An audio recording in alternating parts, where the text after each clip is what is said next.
Salam sejahtera bagi kita semuanya. Marilah kita berdoa.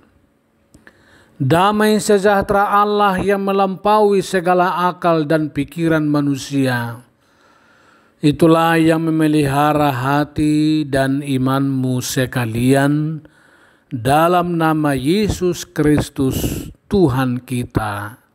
Amin. Shalom.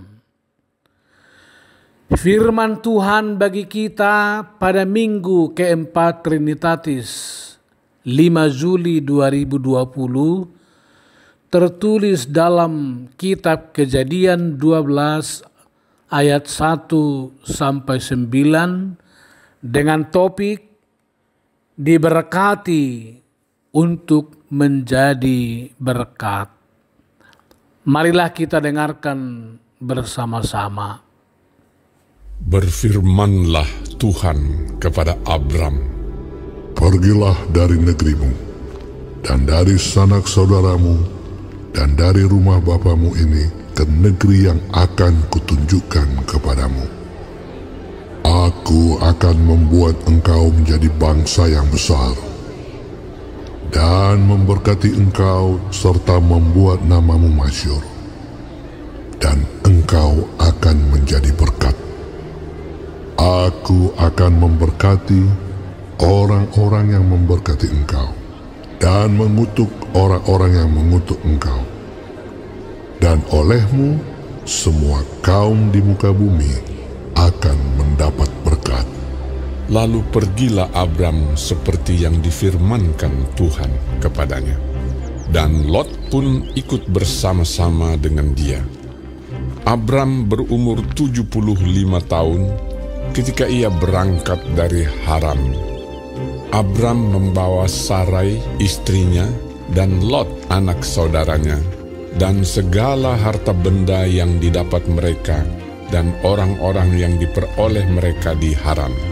Mereka berangkat ke tanah Kanaan lalu sampai di situ. Abram berjalan melalui negeri itu sampai ke suatu tempat dekat Sikem, yakni pohon tarbantin di More. Waktu itu orang Kanaan diam di negeri itu. Ketika itu Tuhan menampakkan diri kepada Abram dan berfirman, "Aku akan memberikan negeri ini kepada keturunanmu." Maka didirikannya di situ mezbah bagi Tuhan yang telah menampakkan diri kepadanya. Kemudian ia pindah dari situ ke pegunungan di sebelah timur Betel. Ia memasang kemahnya dengan Betel di sebelah barat dan Ai di sebelah timur. Lalu ia mendirikan di situ mezbah bagi Tuhan dan memanggil nama Tuhan. Sesudah itu Abram berangkat dan makin jauh ia berjalan ke tanah Negeb. Saudaraku yang kekasih, dalam nama Yesus Kristus Tuhan kita, Abraham dipanggil Tuhan keluar dari Haran saat usia ujur, yakni 75 tahun.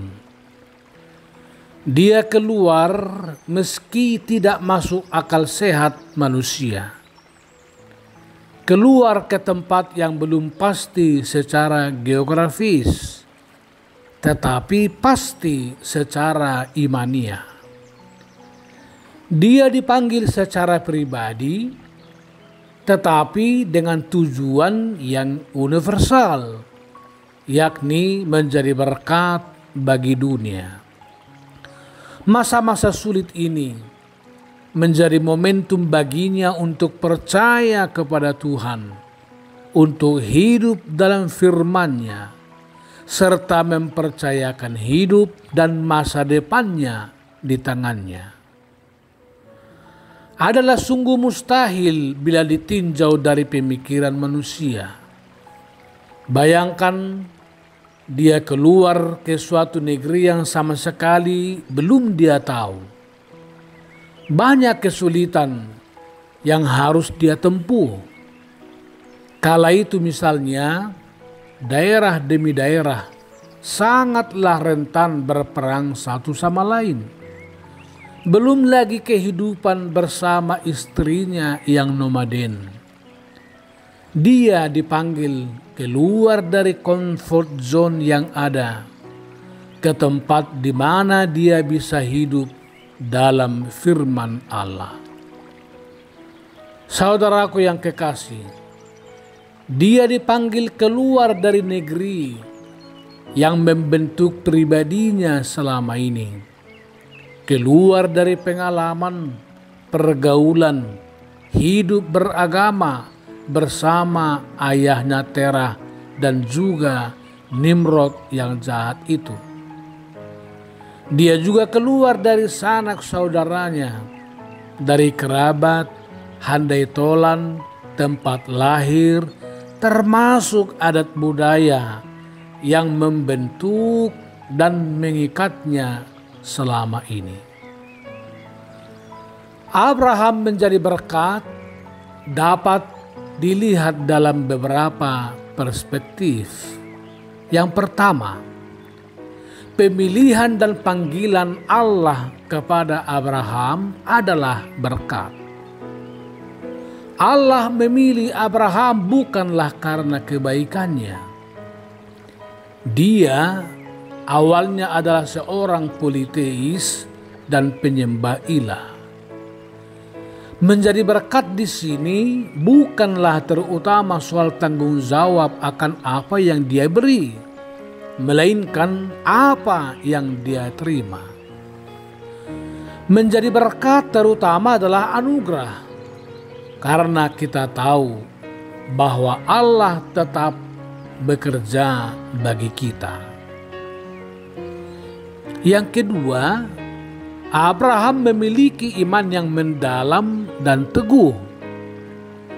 Karena iman, dia mau dan mampu melepas apa yang berharga baginya. Berkat yang diterimanya bukanlah terutama soal materi, malah dia sebetulnya justru kehilangan materi. Kesediaannya memenuhi panggilan Allah malah membuatnya kehilangan harta warisan orang tuanya. Namun setelah itu dia beroleh harta yang jauh lebih kualitatif. Yang ketiga, Abraham melangkah memenuhi perintah Allah dengan kekuatan Tuhan. Perjalanannya memang berat, tetapi kuasa dan kekuatan Allah jauh lebih dahsyat dari apa yang harus ia tanggung. Itu ya yang membuatnya tabah dan kuat melangkah. Kita pun dipanggil dan dipilih Tuhan untuk menjadi berkat, baik melalui ketokohan kita, pikiran, dan gagasan untuk membangun masa depan keluarga, gereja, serta bangsa Indonesia. Meski perjalanan hidup acap kali berat, tetapi tetaplah melangkah dengan tabah dan tekun, termasuk dalam masa sulit pandemi COVID-19 ini. Kuasa dan kekuatan Allah jauh lebih dahsyat dari apa yang kita tanggung. Saudaraku yang kekasih, Abraham menjadi berkat bagi pluralitas dunianya saat itu. Dia hidup dengan rukun di mana dia berada. Di Indonesia, gangguan terhadap kerukunan dan peristiwa memilukan karena konflik antar umat masih saja terjadi. Kerukunan haruslah kita perkokoh. Di tengah perbedaan agama, budaya, keyakinan politik, dan lain-lain, kita harus memperjuangkan yang baik untuk semua. Konsili Vatikan II merumuskan Dalam hal-hal yang mutlak ada kesatuan. Dalam hal-hal yang berbeda ada kebebasan. Dan dalam segala sesuatu ada kasih. Manusia sesungguhnya hanya pantas disebut manusia kala ia mengasihi dan menghargai sesamanya serta hidup rukun dengan mereka. Yesus memberi kita perintah untuk saling mengasihi. Kata Yesus, kasihilah sesamamu manusia seperti dirimu sendiri. Di sini tidak dikatakan kasihilah sesamamu seiman atau kasihilah sesamamu seagama. Oleh karena itu, marilah kita menjadi berkat dengan keluar dari comfort zone masing-masing serta dengan komitmen membangun semua sesama manusia meskipun berbeda iman, suku, budaya, pilihan politik, dan lain-lain. Tuhan memberkati saudara dan memberkati kita semuanya. Amin.